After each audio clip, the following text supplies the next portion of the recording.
and it just helps if I'm talking into the system, so folks online can hear us hopefully a little better, and then it'll be more audible in the recording. Good evening, everybody. Sorry for a bumpy start there. Technology is always fun. This is one of the few programs that I know of that tries to simulcast meetings online to give everybody as much an opportunity as we can to participate in this process. My name is Jeff Hammond. I'm a consultant that works for NDOT down there in the corner, the Nashville Department of Transportation.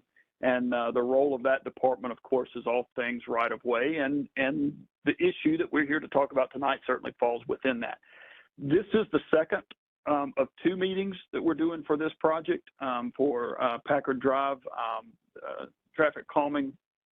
And so I'll recap, do a couple of things tonight. I will, first of all, recap just a little bit about the process, how you got here and so forth. The main thing I guess I want to do is talk about the plan. I showed you a concept last time.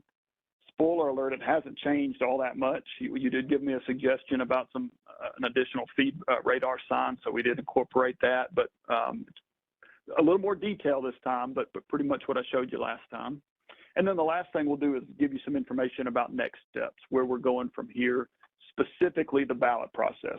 This is a experienced neighborhood. You guys just went through this process on Fairlane and Strasser. I know you can't tell it yet; it's coming, but the process really has not changed from that experience. So most of y'all again are familiar with traffic calming. You do have it in some neighborhoods close by. A lot of people just associate us with speed cushions, the little rubber things in the road, and that's largely what we do. We do focus on residential areas, and this is interesting about Packard Drive because for a long time, Packard was kind of disqualified from this process, and a lot of y'all know that, and pushed hard, and the city came around, and so now we do it. The threshold now is 5,000 cars a day. Y'all are like 4,500, so that's it's right. You're right there, just under the line as far as still qualifying it for a traffic calming project. But we do focus on residential streets. We do focus on speed reduction. That sounds obvious. That's it, as opposed to trying to push traffic somewhere else. We don't really do that. We try to keep traffic on the street and not direct it through some other neighborhood street. We just try to get it to slow down, just to drive responsibly. And we do that by using physical solutions, as I mentioned, largely those rubber speed cushions that we'll look at here in just a little bit. This is one component of traffic calming. We've got some distinguished gentlemen from MNPD in the room that we're pleased to have. They're a critical piece. The enforcement part of it is so important. We just know that you guys have a big job to do and a lot of other important work to do, and sometimes traffic enforcement is not as high on that priority list as people would like it to be. Education is also an important part of it, just making sure that the information is out there about why we do this, why it's important to drive slow and those kind of things. But really what NDOT does is focus on the right-of-way. That's our purview, and so we focus on these engineering solutions that have been proven to slow down traffic in neighborhoods. We like to show this. I think it goes without saying that, slow speeds are important for safety, but one case in point is when it comes to people walking in neighborhoods. You just got a sidewalk on Fairlane, which is great, but most of the streets in this neighborhood, like most of Nashville, don't have those. In the unfortunate event that there is a pedestrian crash occurrence, the slower the car is going, the better chance that somebody can walk away from that or survive that period. So that, among other reasons, is one point we like to make when thinking about slower speeds.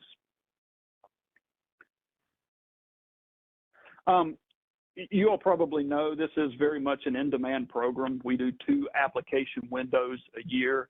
We're still full. We're still north of 400 applications for streets just like this one that people have said, people are driving crazy. Can you come do something? It's a huge demand. We are doing typically about 50 projects a year, but just a few weeks ago, there was some surplus budget and council decided traffic calming was something that should receive some of that. So they just announced a big glut of 85 projects. It'll be our biggest ever. I'm glad y'all are ahead of that because it's going to take some time y'all know it still takes some time, even as it is, but it's gonna all hit the system here at once, and it's be a lot of work to do. We always like to plug Hub Nashville. We know traffic calming, we have a limited set of tools, but we know there's other things that y'all would like to see: stop signs, sidewalks, those kinds of things. All of those types of requests go through Hub Nashville. It's the best place to start that. And then that lands with the manager there with the city that can handle those requests. I showed you this map last time, and it hasn't changed. I know you can't read it. It's small and on a cinder block wall. This is a snapshot from an interactive map that is available on NDOT's traffic calming website, and I'll give you a link to that at the end. And what it lets you do is go into everywhere in Davidson County and see all of the projects. And so green lines, this is Fairlane, this is Packard here. This is Fairlane, and this is Strasser. And those three projects are green because they have been accepted into the program. That's what green means. You've applied and you were accepted, and we're in some stage of the development of that project. Purple lines, pink lines are the ones that have applied but have not been accepted into the program. So if you're curious if a street has even applied, like Councilman Nash was just saying, that you can check right here and see if they've applied or they haven't.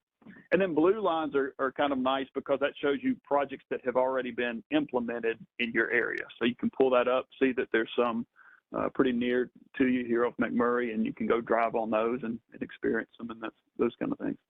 Not every project's the same, I would point out. So what you might find on some of our earlier ones on East Ridge and over there in that area are a little bit different than what we're doing now, but for the most part, pretty good representation there. How are they different? I'll talk about that when we look at the design, but some of them are shorter, some of them are longer in terms of just the speed cushion. Yeah. And then Tusculum is a real problem. People speed constantly, and there have been some pretty significant accidents. Do you know the status of the Tusculum application? Yeah, the question is about Tusculum. Well, the status of the application would be it's been reviewed, the data's been collected, it just hasn't risen to the top of being selected into the program. We talk about this in the first meeting about how we actually do that selection, and so it's a 4-point system having to do with the speed that's logged and how much traffic is there, and then a couple of other metrics having to do with pedestrians. So it just hasn't gotten to that level yet. I think so. Well, you know, they've kind of gone back on that, and now what will disqualify you is the traffic amount. So if you're more than 5,000, and Tusculum may be, then yeah, if y'all could probably tell me if Packard is 4,500, would Tusculum be more? So that's what's throwing it into a different category. It's not that it won't get traffic calming, but it's not going to get, right now as it stands in the program, it's not going to get those raised cushions. No, I don't think the cushions would be good for Tusculum. Yeah. It is really busy. But stoplights, a couple of stoplights in some key areas would be really, I think, really helpful. So those types of requests, you can always make those in Hub, but I'll tell you, it takes a certain amount of traffic to meet the justification for that. It goes to a board called the Traffic and Parking Commission, and then funding's always a component of that too. But yeah. But in regard to Packard, we obviously are in the green, which is great, but from the last meeting, I understood that speed bumps could not be placed in the section of Packard between Creekside and East Ridge because it was on the hill. Right. However, I have taken photographs from other streets in the area where the speed bumps are on the hill. So I'm wondering, why is Packard unique in that position? Let's get to the plan so we're looking at it, and we can talk through that. Good question. There is a proposal for a stoplight at the school on Tusculum. farther down. There's a proposal as Jeff said, that's going to be something that, just really quick, it took us, you see, I've got 4 applications to get what we got on Fairlane and Strasser, and it took me 6 years to get Packard pushed through. Yep. So we, it's just not giving up, it's just Yeah. fighting and staying with Yeah. it, and then you guys being involved. Oh, my goodness. So a little bit of definition, what you're going to see in the plan, and again, we covered a lot of this last time. It's probably not new to you. We're going to be using speed cushions as the mainstay for the project. I guess really the only thing to say about these, there was a question about, how do you change that and how do you modify it? We have a couple of design tools in our toolbox related to these. One is, of course, we can vary the number of them, whether we use a 2-cushion configuration or a 3-cushion configuration. Really just has to do with the width of the road. There's nothing more to it than that. In this case, I think it's about a 22-foot road, which is pretty standard for Metro Street. It'll basically look like that configuration there, 1 in each lane, kind of centered up. And we just use those if it's an extra wide lane. The point there being, we can't let people drive around it. If we give them any room, even room off the side of the road, we know they will drive around. Do they? Yeah, and that can actually help. I mean, because people typically don't drive off into a ditch, but if it's flat and it looks like they can do it, yeah, they'll do it. So, and then sometimes we'll use those little plastic sticks, those little delineators on the edge. Again, the purpose there, it's not to make it more visible. It's plenty visible. It's just to make people not drive around it. The sign does a pretty good job of that too. When we put those big steel signs up, that usually prevents that as well. The other thing that we can modify is the length. So we have a couple of options here. The standard that we're using now, and this was not always the case and probably wasn't the case on East Ridge, standard we used to do was a 7-foot. We now keep the 7-foot, the shortest one, for the densest, slowest neighborhoods. So you think about Germantown, and you think about some of these, some neighborhoods in East Nashville where if you're going 10 miles an hour, you probably feel like you're going too fast. It's cars parked and houses are really dense. That we really reserve those 7-footers for that. Our standard now is a 10.5-foot in most neighborhood streets. But when we get to a street like this where we've got a lot of traffic, or we've got in some cases where traffic calming 30-mile-an-hour streets, I think Packard's posted at 25, but it is a higher volume. We use the longest cushion. That's a 14-foot. They actually make a 21, and that has some speed reduction component to it.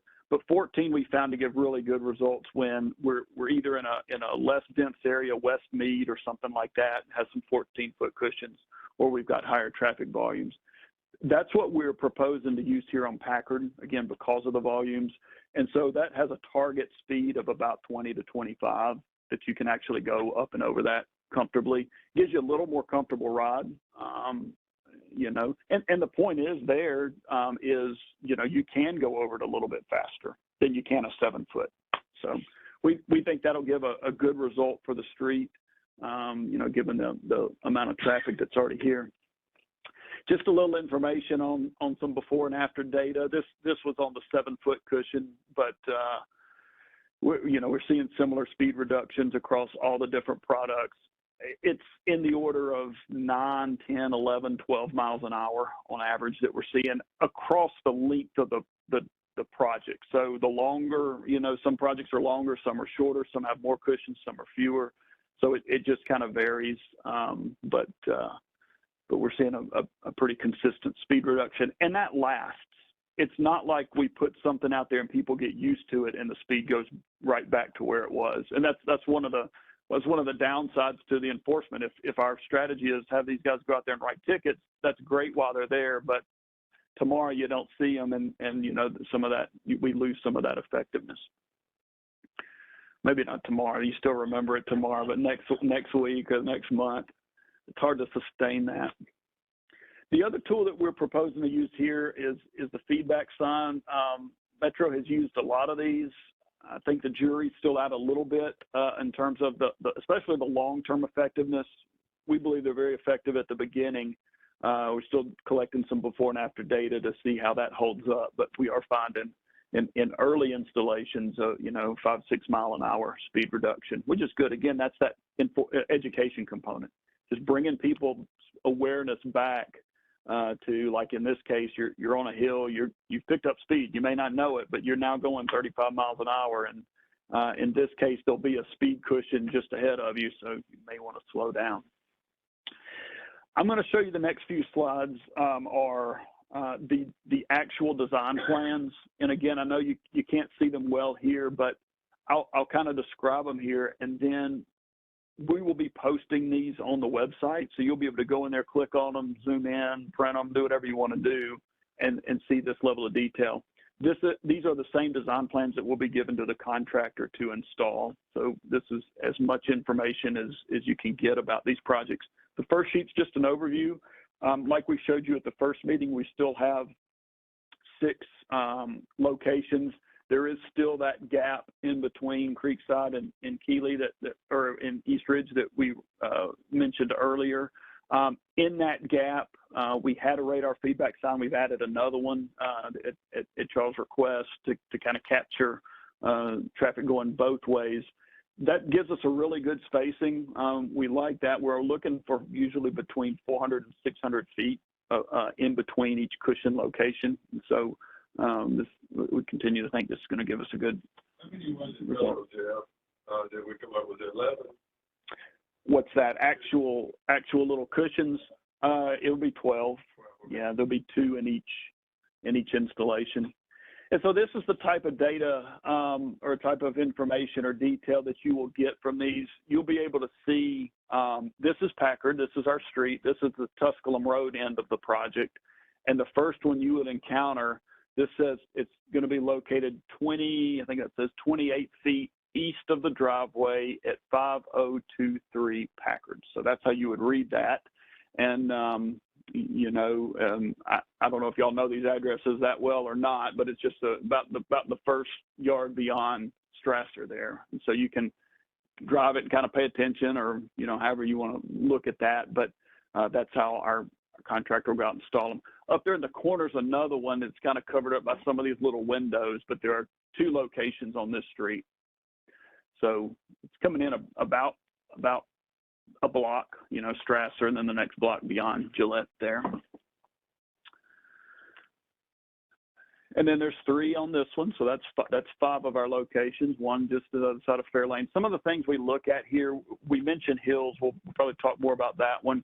We try to avoid curves. We try to look at more of a tangent. It's sometimes a little hard to see on an aerial view, but when you're standing out there, that feels not as much of a curve as it may look here. Okay.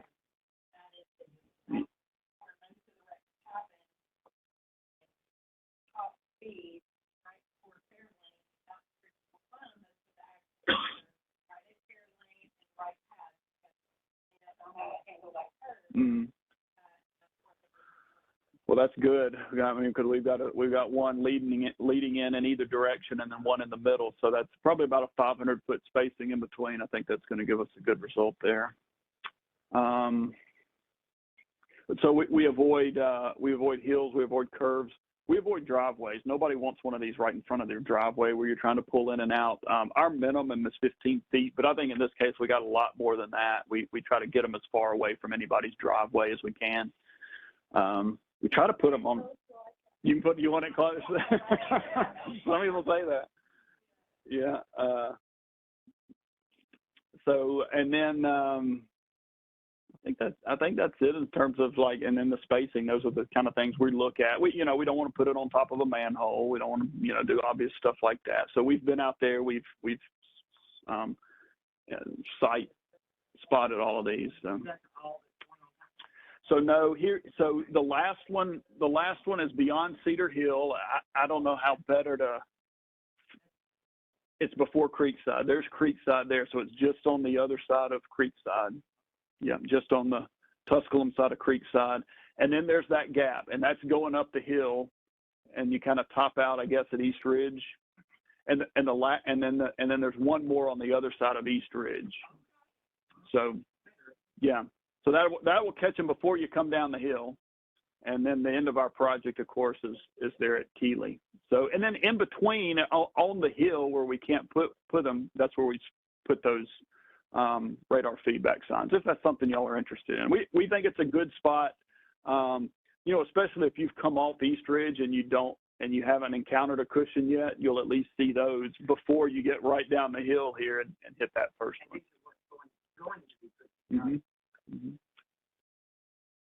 And they kind of have a little strobe if you're doing more than, I don't know. I don't remember if it strobes at 25 or strobes at 30 or something, but at some point a little flashing light comes on, and then of course gives you your speed.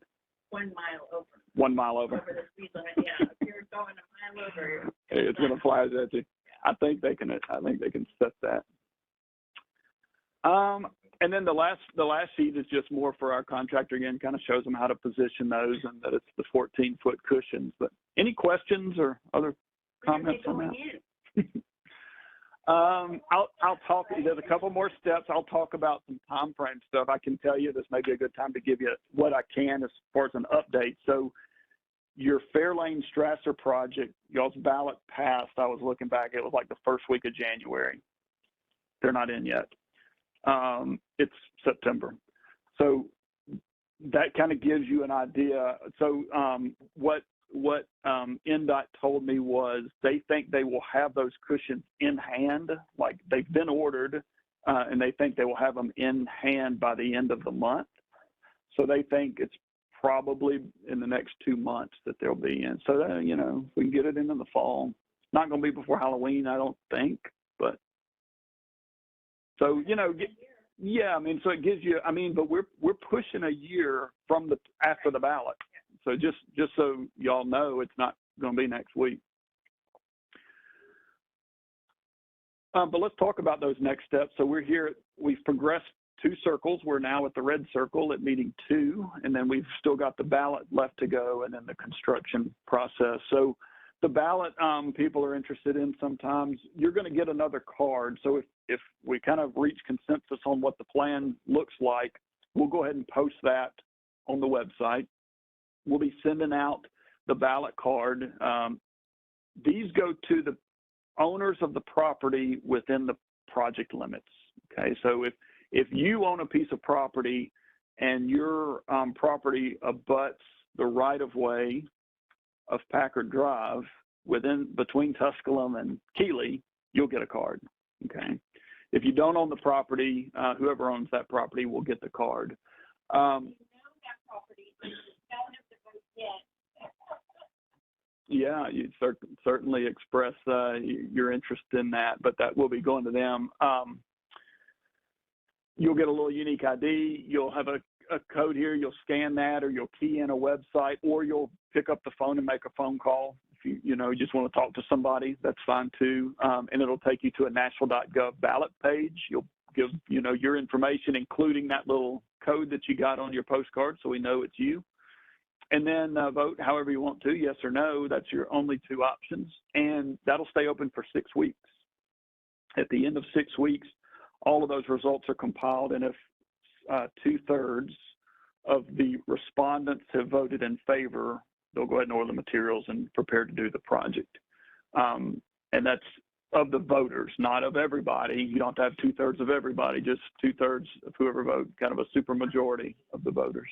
After that 6-week period, where do we get to find out if we got It can be, but they do post that. If you give them some time, they will post it. There's a page on their website. We can pull it up here if you want to look at it. On NDOT, it shows you every neighborhood. So if you're just interested in how every neighborhood did, ballot-wise, it'll say, yeah, if you're the applicant will get the email. Now, it will be there. And when what if I'm fall off the earth? I like what you give them the option to go little. I will certainly extend it. Don't get me wrong, but I want you guys to be able to start navigating and be proactive, because what's going to happen is if you're not familiar with the commander who's in here now, he is working proactively in our area. There's a lot of good things that they've done. But community enforcement. Yeah, community enforcement. We have a community coordinator that you can email or call, and he will, bam, he'll be right on the spot. He's a very good man, and he will get information to him, or even at some point approach this guy and get a relationship. You know, he's very open. He's very open, so you don't have to worry about that. But He's like, I'm gonna be ready when Packard's we done. we have to work together as a community, right?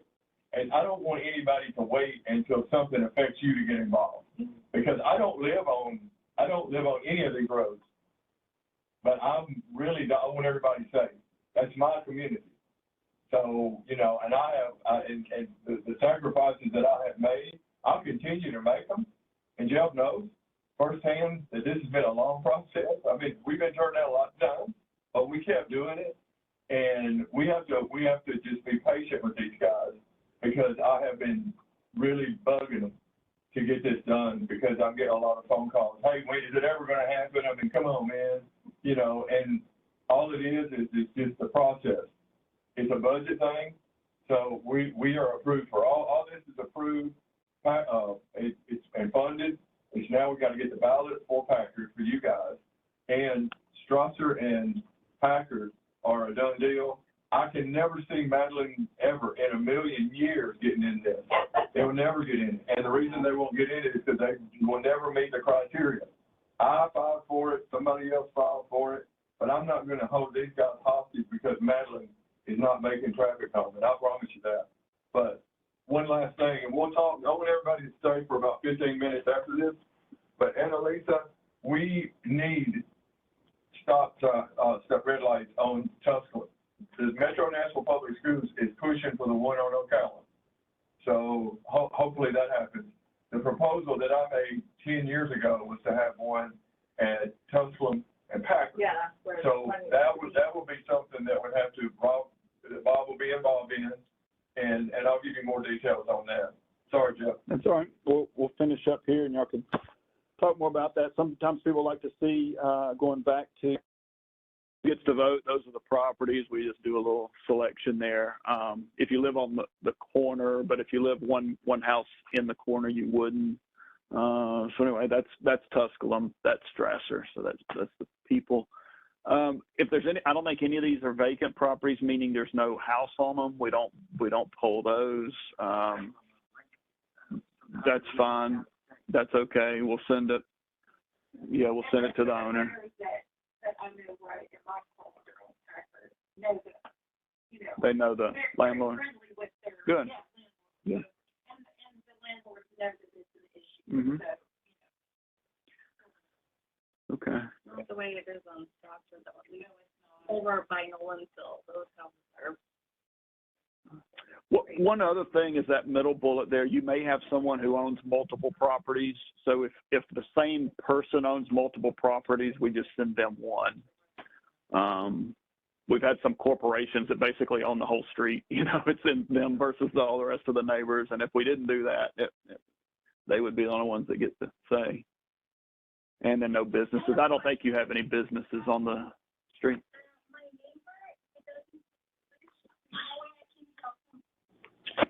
Yes, I would suggest that you call. You can call the. you can call and now He can call. Yeah, there's a phone number on here, and he can call, or you can help him call. because Or you can. they don't speak Spanish and they hear me talk for two houses, they might think it's only one vote. Well, does he own the property? Yeah. Okay, well, so he'll have a card. You can take his card and vote for him. You can go online and vote. Yeah. Yeah,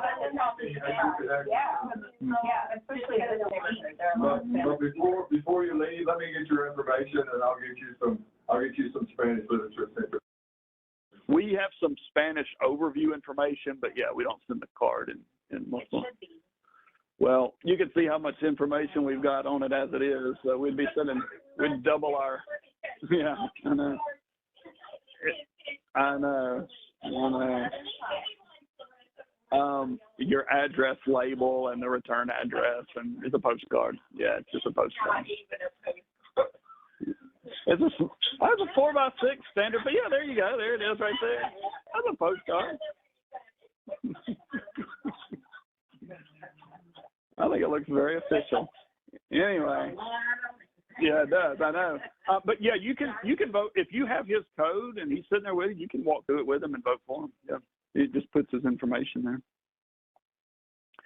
I think we covered this really, but what we ask is after tonight, give us about 2 weeks to get all of this posted online and get the ballots mailed out to you. And then once up at the top of the card, and you can't see it here, but up at the top of the card, it'll say when that ballot date closes. So you'll have that. That's going to be 6 weeks from when those cards go out. If it passes, then we go into a waiting game at that point, about 4 months right now currently to get the materials, and about another 4 months to get it on our contractor's schedule and their queue. This would be 9 months, but they're taking a year. Now, I mean, if we're continuing to work on that process, there's bottlenecks all along. So if we can get materials faster, but then you can't just order a bunch because Metro doesn't have anywhere to store them, and then it's one thing after the next. So we're continuing to work on that and try to speed that up. If we can get it to the hands of the contractor, but there's only one contractor that does it, and it's the same group that does all the striping and all the TDOT stripe. It's just that's why there's a backlog. It's just a shortage of some of the tools. But anyway, yeah, realistically, we're looking at I'd say 9 months to a year at this point. Maybe we can speed up. That's our contact information. That's me. Sorry, the other one was kind of covered up there. But it's NDOT traffic calming. I think it's NDOT traffic calming at nashville.gov. You can find that by going here. This is that link to the traffic calming page. There's a lot of resources on there. It's really a great website. The map is good, the application, a manual about our process, all of those ballot results if you're interested in that. The plans will be there. This meeting will be there. The recording, your first meeting is there, so you can know everything you ever wanted to know about the traffic calming process. I'll stop. It's a pretty evening. I don't want to hold you in here longer. I don't know if MMPD had anything, but if y'all are going to move to a different topic, I'll kind of wrap this up. I'm not going to keep them long, but we do have to take. Okay. All right. Well, any other questions about this? No, I think excited. Thanks thank you, Jeff. Great. keep the fight on with us. Perfect.